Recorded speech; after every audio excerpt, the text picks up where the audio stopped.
Welcome back to Nasa's Nest. Today we're going to be focusing on making Christmas gift baskets and all.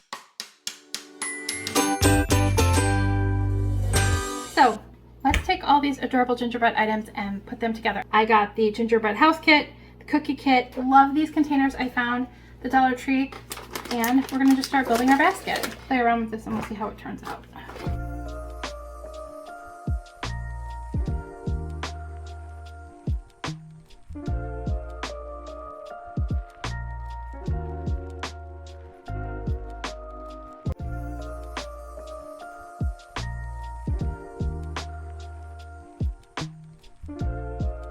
Then I love to use the Dollar Tree.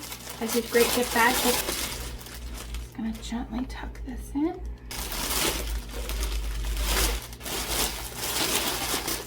And one of my secrets is to use hair ties.